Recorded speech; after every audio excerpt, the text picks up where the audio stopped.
कहानी की शुरुआत में हमें ऐना नाम की एक लड़की को दिखाया जाता है जो कि मेंटल असाइलम में है। उसके सामने उसका साइकाइट्रिस्ट होता है। ऐना के दिमाग पर गहरा असर पड़ा है, इसीलिए वो पास्ट की बहुत सारी बातों को भूल चुकी है। वो अपने साइकाइट्रिस्ट को बताती है कि आज से 10 महीने पहले अपने दोस्तों के साथ मैं जंगल में पार्टी कर रही थी, जहां मेरा बॉयफ्रेंड भी था। उसने मुझसे बदतमीजी करने की कोशिश की, जिस वजह से मैं वहां से निकल गई। और जब मैं अपने घर की तरफ जा रही थी, तभी मैंने रास्ते में 3 गार्बेज बैग्स को देखा, जिनके अंदर बच्चों की डेड बॉडीज थी, जिन्हें देखकर मैं डर गई। इसके बाद मैं अपने घर आ गई। मेरी मॉम की तबीयत बहुत ज्यादा खराब थी। वो अपनी जिंदगी के आखिरी दिन गिन रही थी और अपनी जिंदगी के आखिरी दिनों में वो अपने वुडन हाउस में रहना चाहती थी, इसीलिए वो हमेशा वहीं रहा करती थी। और जब भी उसे किसी चीज की जरूरत होती तो वो अलार्म बजाकर हमें बुला लेती। जब मैं घर गई तो मैंने देखा कि मॉम अलार्म बजा रही है, जिसका मतलब ये है कि उनकी नर्स वहां पर उनके साथ नहीं थी। इसके बाद मैं घर के अंदर गई, जहां पर मैंने टेबल के ऊपर वाइन का गिलास देखा, साथ ही वहां पर आधा खाया हुआ खाना भी रखा था। मेरे डैड के कमरे से कुछ आवाजें आ रही थी, जिसके बाद मैंने की होल से अंदर देखा। उसके अंदर से खून निकल रहा था। और ठीक उसी वक्त मेरी मॉम के वुड हाउस में एक बहुत बड़ा ब्लास्ट हुआ, जिसमें उनकी मृत्यु हो गई। इस सदमे को मैं बर्दाश्त नहीं कर पाई। कहानी वापस प्रेजेंट में आती है, जहां पर ऐना को साइकाइट्रिस्ट कहता है कि तुम्हें पास्ट की बातों को याद करने की कोई जरूरत नहीं है, उन्हें भूल जाओ। अब तुम पूरी तरह से ठीक हो, तुम घर जा सकती हो। ऐना बहुत खुश है।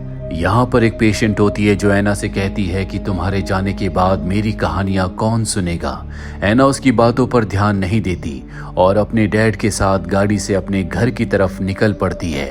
रास्ते में वो देखती है कि उसके डैड के डैशबोर्ड में एक किताब है। उसके डैड बताते हैं कि ये किताब मैंने तुम्हारे लिए और तुम्हारी सिस्टर के लिए लिखी है। तुम्हारी सिस्टर और साथ ही रेचल घर पर तुम्हारा इंतजार कर रहे हैं। रेचल दरअसल उसकी मॉम की नर्स थी, जो अब उसके पिता के साथ रहती है। घर आने के बाद वो देखती है कि उसकी सिस्टर स्विमिंग कर रही है। वो उसके पास जाना चाहती है, तभी उसके सामने नर्स आती है, जो ऐना से कहती है कि तुम्हारे आने की खुशी में हमने एक पार्टी रखी है। और अब ऐना अपनी सिस्टर के पास जाती है। उसकी सिस्टर कहती है कि मैंने तुम्हें इतने सारे लेटर्स लिखे थे, लेकिन तुमने किसी का जवाब नहीं दिया। ऐना बताती है कि मुझे तुम्हारा कोई लेटर नहीं मिला। उसकी सिस्टर समझ जाती है कि डैड ने उन लेटर्स को पोस्ट नहीं किया था, इसीलिए वो अपने डैड के पास जाती है और उनसे इस बात का जवाब मांगती है, लेकिन वो उसकी बात का कोई जवाब नहीं देते, जैसे वो उसकी बात सुन ही नहीं रहे। ऐना दूर से सब कुछ देख रही होती है। इसके बाद ऐना घर के अंदर आती है, जहां पर वो देखती है कि उसकी मॉम का चौक बोर्ड जो सामने की दीवार पर था, अब वहां पर नहीं है। इस बारे में वो नर्स से पूछती है। नर्स बताती है कि मैंने घर को रेनोवेट करवाया था, उस बोर्ड का कोई काम नहीं था, इसीलिए मैंने उसे स्टोर रूम में रखवा दिया। मैं अब तुम्हारी नई मॉम बनने वाली हूँ।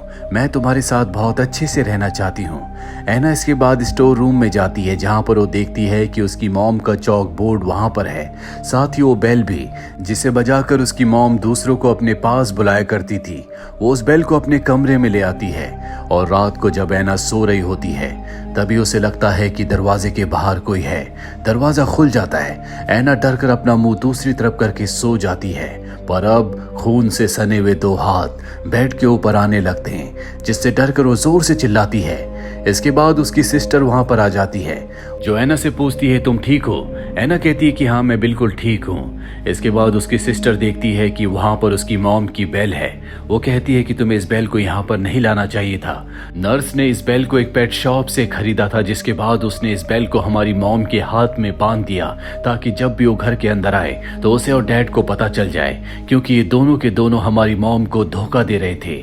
अगली सुबह ऐना अपनी मॉम के बोर्ड को एक बार फिर से दीवार पर टांग देती है। वहां पर उसकी सिस्टर भी होती है, पर जैसी नर्स वहां पर आती है, उसकी सिस्टर वहां से चली जाती है। नर्स ऐना से कहती है कि जब मैंने पहली बार तुम्हारी सिस्टर को और तुम्हारे डैड को बातें करते हुए देखा था, तो तुम्हारी सिस्टर तुम्हारे डैड से बहुत बुरी तरह से बात कर रही थी, पर मैं जानती हूँ कि तुम ऐसी नहीं हो। तुम एक अच्छी इंसान हो, तुम बहुत पोलाइट हो, और मैं चाहती हूँ कि इस घर में हम दोनों बहुत अच्छे से रहें। ऐना कहती है कि हाँ ऐसा ही होगा, और वो अपनी सिस्टर के साथ स्विमिंग करने के लिए चली जाती है। और जब ये दोनों के दोनों स्विमिंग कर रहे होते हैं, तभी वहां पर ऐना का बॉयफ्रेंड आ रहा होता है, जो कि डिलीवरी का काम करता है। उसे देखकर एना की सिस्टर वहां से चली जाती है, जिसके बाद उसका बॉयफ्रेंड वहां पर आता है, जो एना से कहता है कि उस रात को जो कुछ हुआ मैं उसके लिए माफी चाहता हूँ। उस रात मैं तुम्हारा पीछा करते हुए तुम्हारे घर तक आ गया था, मैंने सब कुछ अपनी आंखों से देखा। तभी वहां पर नर्स आ जाती है, जो उसके बॉयफ्रेंड से सामान लेकर उसे यहाँ से वापस भेज देती है। अब रात को एना अपनी मॉम के लेक हाउस में जाती है, जहां पर उसे अपनी मॉम का घोस्ट दिखता है। उन्हें देखकर वो बहुत डर जाती है। उसकी मॉम का घोस्ट एक तरफ इशारा कर रहा होता है, जैसे उसे कुछ बताना चाहता हो। तभी वहां पर उसकी सिस्टर आ जाती है और एना को बताती है कि हमारी मॉम की मौत एक हादसे की वजह से नहीं हुई, बल्कि उनका मर्डर किया गया है। क्योंकि कभी भी ऑयल कंटेनर अपने आप ही लीक नहीं होता। ऑयल कंटेनर के लीक होने की वजह से ब्लास्ट हुआ था और उसे लीक करने वाला और कोई नहीं बल्कि नर्स ही थी, जिसने हमारे पिता को अपने जाल में फंसा लिया है। अब अगले दिन नर्स एना से कहती है, क्या तुम मेरे साथ मार्केट चलोगी? उस वक्त एना के साथ उसकी सिस्टर भी होती है, जो एना से कहती है कि तुम उसके साथ मार्केट जाओ, ताकि उस वक्त में मैं उसके कमरे की तलाशी ले सकूं। मार्केट जाने के बाद ये दोनों के दोनों एक रेस्टोरेंट में जाते हैं, जहां पर नर्स एना को बताती है कि उसके पास जो गले में मोतियों का हार है, ये उसे बहुत पसंद है, ये उसकी एक क्लाइंट ने उसे दिया था। इसके बाद एना अपने बॉयफ्रेंड से मिलती है, क्योंकि उस रात को जिस रात को उसकी मॉम की मृत्यु हुई थी, उसने उसका पीछा किया था, उसने सब कुछ देखा था। इसीलिए वो उस रात के बारे में जानना चाहती है, क्योंकि एना को उस रात के बारे में बहुत कुछ बातें याद नहीं है। वो कहती है कि उस रात को क्या हुआ था। उसका बॉयफ्रेंड कहता है कि मैं तुम्हें रात को रॉक्स पर मिलूंगा, वहीं मैं तुम्हें सब कुछ बताऊंगा। तभी वहां पर नर्स आ जाती है। वो कहती है कि आज से तुम्हें घर पर आने की कोई जरूरत नहीं है, हम अपना सामान लेने के लिए खुद आ जाएंगे। इसके बाद ये घर वापस आ जाते हैं, जहां पर एना नर्स के कमरे में जाती है, जहां पर पहले से उसकी सिस्टर होती है, जो उसके कमरे की तलाशी ले रही है। ये देखते हैं कि उसके कमरे में एक बैग है, जिसके अंदर बहुत सारे इंजेक्शन हैं, उसमें नशीली दवाएं भी हैं। उन्हें शक होता है कि नर्स ये दवाएं उनकी मॉम को दिया करती थी। अब रात को एना अपनी सिस्टर के साथ रॉक्स पर अपने बॉयफ्रेंड से मिलने के लिए जाती है, लेकिन वो वहां पर नहीं आता। इसके बाद ये अपने घर वापस आ जाते हैं, जहां रात में उसका बॉयफ्रेंड खिड़की से उसके कमरे में आता है और कहता है कि मैं तुम्हें सब कुछ बताना चाहता हूँ। इसके बाद उसकी बॉडी अपने आप ही अकड़ना शुरू हो जाती है, उसे कुछ हो जाता है। एना भागकर कमरे से बाहर आ जाती है और ठीक उसी पल उसकी नींद खुल जाती है। दरअसल ये उसका एक सपना था और अगली सुबह वो देखती है कि बाहर पुलिस पानी से किसी की बॉडी को बाहर निकाल रही है और ये बॉडी उसके बॉयफ्रेंड की होती है, जिसकी अब मृत्यु हो चुकी है। उसे किसने मारा किसी को कुछ नहीं पता, लेकिन एना को और उसकी सिस्टर को नर्स के ऊपर शक है। एना अपने डैड के पास जाती है और कहती है कि मेरे बॉयफ्रेंड का और मेरी मॉम का किसी ने मर्डर किया है, उनको मारने वाला कोई एक ही इंसान है। दरअसल उसका इशारा नर्स की तरफ होता है, लेकिन उसके डैड कहते हैं कि तुम्हें नर्स के बारे में ये सब कुछ नहीं सोचना चाहिए। और अब उसके डैड के जाने के बाद एना की सिस्टर एना से कहती है कि हमें नर्स के पास्ट के बारे में पता लगाना होगा, क्योंकि उसका अगला शिकार हम भी हो सकते हैं। जिसके बाद ये उसकी इंक्वायरी करते हैं, लेकिन उसकी कोई भी डिटेल किसी भी हॉस्पिटल में नहीं मिलती। ये समझ जाते हैं कि उसने अपना नाम बदला है। अब एना नर्स के कमरे में जाती है और बातों ही बातों में उससे पूछती है, क्या तुमने अपना नाम बदला है, क्योंकि तुम्हारी डिटेल्स किसी भी हॉस्पिटल में नहीं है। इस बात से नर्स को गुस्सा आता है। वो कहती है कि तुम्हारे डैड को और मुझे लगता है कि हमें तुम्हें हॉस्पिटल से अभी वापस नहीं लाना चाहिए था, और वहां से चली जाती है। आज रात को इनके घर में पार्टी होती है, जहां पर गेस्ट आए हुए होते हैं। यहाँ पर एना के डैड कहते हैं कि तुम्हें नर्स की यानी कि रेचल की मदद करनी चाहिए। वो उसकी मदद करने के लिए वहां पर जाती है। नर्स कहती है कि कुछ गार्बेज बैग हैं, उन्हें तुम बाहर रख कर आ जाओ। एना किचन में जाती है, जहां पर गार्बेज बैग रखा होता है, और तभी वो देखती है कि गार्बेज बैग हिल रहा है। वो उसके पास जाती है और ठीक उसी वक्त उसे उसी बच्ची का घोस्ट दिखता है, जिसे वो पहले भी देख चुकी है। वो बच्ची का घोस्ट कहता है कि अगली बारी तुम्हारी है, जिससे एना डर जाती है। सारा खाना गिर जाता है। उसके डैड को और नर्स को लगता है कि उसने जानबूझकर ऐसा किया है। पार्टी खत्म होने के बाद एना अपने डैड के पास जाती है। वो उन्हें समझाने की कोशिश करती है कि नर्स एक अच्छी इंसान नहीं है, उसने अपना नाम बदला है, वो हम सबको धोखा दे रही है। पर उसके डैड उसकी बात नहीं सुनते और कहते हैं कि शायद मुझे डॉक्टर से दोबारा बात करनी होगी, और वैसे भी मैं और रेचल यानी कि नर्स दोनों जल्दी शादी करने वाले हैं। अगले दिन उसके डैड घर से चले जाते हैं, जिसके बाद नर्स उसे कहती है कि तुम तैयार हो जाओ, हमें तुम्हारे बॉयफ्रेंड के फ्यूनरल पर जाना है। ये दोनों के दोनों फ्यूनरल पर पहुंच जाते हैं, जहां पर ऐना को एक बार फिर से उस बच्चे की आत्मा दिखती है। उसके साथ 2 लड़के भी होते हैं। ऐना उनके पीछे जाती है और तभी उसका पैर स्लिप हो जाता है। वो जिस ग्रेव के ऊपर गिरती है वो 3 बच्चों की होती है। ये वही बच्चे हैं जिनकी आत्माओं को उसने देखा था। ये तीनों के तीनों भाई बहन हैं। घर आने के बाद वो इंटरनेट पर उनके नाम को सर्च करती है, जिससे ऐना और उसकी सिस्टर को पता चलता है कि इन तीनों बच्चों की मॉम की मौत एक कार एक्सीडेंट में हुई थी, जिसके बाद इनके लिए एक नर्स को केयरटेकर को हायर किया गया था। और उसके हायर करने के कुछ ही दिनों बाद इन तीनों बच्चों को किसी ने नशीली दवा दी और इन्हें मार दिया। इनकी मृत्यु के बाद केयरटेकर ने उन्हीं के पिता से शादी कर ली और अब ये पूरी फैमिली की फोटो देखते हैं। ये देखते हैं कि उन बच्चों की मॉम के गले में मोतियों का एक नेकलेस है और ये वैसे ही नेकलेस है जैसा नर्स के गले में है।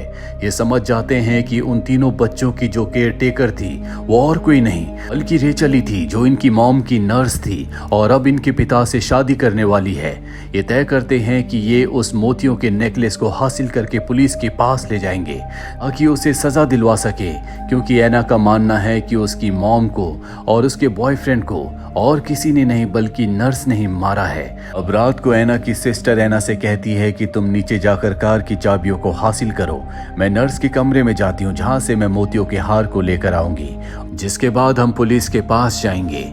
और अब जब ऐना नीची होती है तभी उसे अपनी सिस्टर के चिल्लाने की आवाज़ आती है, जिसके बाद नर्स उसके कमरे में आती है और कहती है कि तुम्हें ऐसी गलती नहीं करनी चाहिए थी।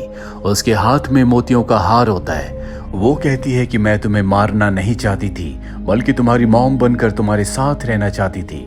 इसके बाद वो उसे इंजेक्शन लगाने की कोशिश करती है, लेकिन ऐना उसके ऊपर हमला करके उस कमरे में चली जाती है जहां पर उसकी सिस्टर है, जो बुरी तरह से जख्मी है क्योंकि नर्स ने उसे जख्मी किया है। अब वो भागकर गाड़ी तक पहुंच जाती है। नर्स उसे रोकने की कोशिश करती है लेकिन वो उसे रोक नहीं पाती, जिसके बाद वो सीधा पुलिस स्टेशन जाती है जहां वो शेरिफ के सामने मोतियों का हार रख देती है जो कि सबूत है। वो बताती है कि आज से कुछ सालों पहले एक पूरी फैमिली को एक नर्स ने मार दिया था। वो नर्स अब हमारे घर में है। उसी ने मेरे बॉयफ्रेंड को, मेरी मॉम को मारा है, साथ ही मेरी सिस्टर को जख्मी किया है जो इस वक्त घर पर है। ये मोतियों का हार उसके खिलाफ एक बहुत बड़ा सबूत है। आप मेरे साथ चलिए और उस नर्स को गिरफ्तार कर लीजिए। शेरिफ कहते हैं कि तुम्हें कुछ देर यहाँ पर रुकना होगा, पहले मुझे इन्वेस्टिगेशन करनी होगी। ऐना वहीं पर बैठे बैठे सो जाती है और जब उसकी आंख खुलती है तो उसके सामने नर्स होती है। शेरिफ और नर्स मिलकर उसे इंजेक्शन लगा देते हैं जिससे उसे नींद आ जाती है, जिसके बाद नर्स उसे उठाकर उसके घर वापस ले आती है जहां पर वो उसे बेड पर लेटाती है और बताती है कि मैं कभी माँ नहीं बन सकती, इसीलिए मैंने हमेशा सोचा था कि मैं तुम्हारे साथ एक माँ की तरह रहूंगी, लेकिन शायद ये मुमकिन नहीं है। ठीक उसी वक्त हम नर्स के पीछे ऐना की सिस्टर को देखते हैं, जिसके बाद ऐना पूरी तरह से बेहोश हो जाती है। रात को जब उसकी आंख खुलती है तो वो देखती है कि पूरे घर पर खून है। वो उस खून का पीछा करते हुए घर के उस हिस्से में पहुंच जाती है जहां पर एक बहुत बड़ा गार्बेज बैग होता है और उसके अंदर नर्स की डेड बॉडी होती है।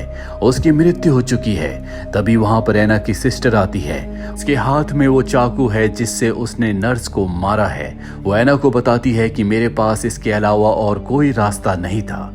और तभी वहां पर ऐना के डैड आ जाते हैं। ऐना अपने डैड को सब कुछ बताती है। वो कहती है कि नर्स ने मुझे और मेरी सिस्टर को मारने की कोशिश की, उसने हमें नशीली दवाएं दी।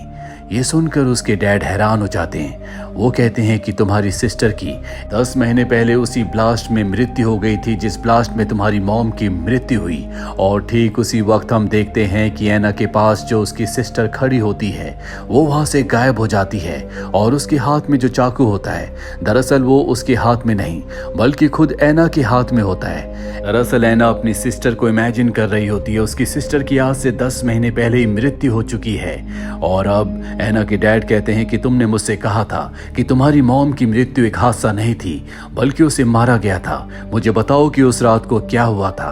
ऐना को अब सब कुछ याद आ जाता है। उसे याद आता है कि उस रात को जब वो घर पर वापस आई थी तो उसने की होल के अंदर से खून निकलते हुए नहीं देखा था, बल्कि जब उसने की होल के अंदर देखा था तो उसके डैड नर्स के साथ इंटीमेट हो रहे थे, जिस बात से उसे बहुत गुस्सा आया और सीधा वो लेक हाउस में गई जहां पर ऑयल का ड्रम था। उसने ऑयल वहां से निकाला, लेकिन वो ऑयल की टैप को पूरी तरह से बंद नहीं कर पाई। वहां पर एक कैंडल भी थी। जब उसने दरवाजे को बंद किया तो कैंडल नीचे गिर गई। ठीक उसी वक्त उसकी मॉम ने घंटी बजाई, जिससे उसकी सिस्टर अंदर चली गई और अगले पल एक बहुत बड़ा ब्लास्ट हुआ जिसमें उसकी मॉम और उसकी सिस्टर की मृत्यु हो गई। दरअसल ऐना ने ऑयल इसलिए निकाला था ताकि वो अपने डैड को और नर्स को जलाकर मार दे। उसके बॉयफ्रेंड की मृत्यु कोई हादसा नहीं थी, वो उससे मिलने के लिए आया था और जब वो उसे सच बता रहा था तो उसने उसे ऊपर से धक्का देकर नीचे गिरा दिया, जिससे उसकी मौत हो गई। नर्स का कोई भी रिकॉर्ड किसी भी हॉस्पिटल में इसलिए नहीं था क्योंकि 3 साल पहले उसने अपने बॉयफ्रेंड के डर से अपना नाम बदल लिया था, क्योंकि वो एक साइको इंसान था जो हमेशा उसका पीछा किया करता था। और अब क्योंकि ऐना ने नर्स को मार दिया है, इसीलिए उसे मेंटल असाइलम में वापस भेज दिया जाता है। यहाँ पर उसके सामने वही पेशेंट होती है जो उसे हमेशा कहानियां सुनाया करती थी। इसका नाम होता है मिल्ड्रेड कैंप और ये वही नर्स है जिसने उन तीनों बच्चों को मारा था। उनकी कहानियां वो ऐना को सुनाया करती थी। वो सब बातें हमेशा ऐना के दिमाग में घूमती रहती थी, इसीलिए उसने बहुत सारी चीजों को हेलुसिनेट कर लिया था। नर्स की कोई गलती नहीं थी। उसने कभी उसकी मॉम को नहीं मारा, ना ही उसने कभी किसी बच्चे को मारा था। वो निर्दोष थी, लेकिन ऐना की अपनी बीमारी की वजह से उसे अपनी जान से हाथ धोना पड़ा और ऐना एक बार फिर से वहीं वापस आ गई जहां से वो 1 महीने पहले निकली थी।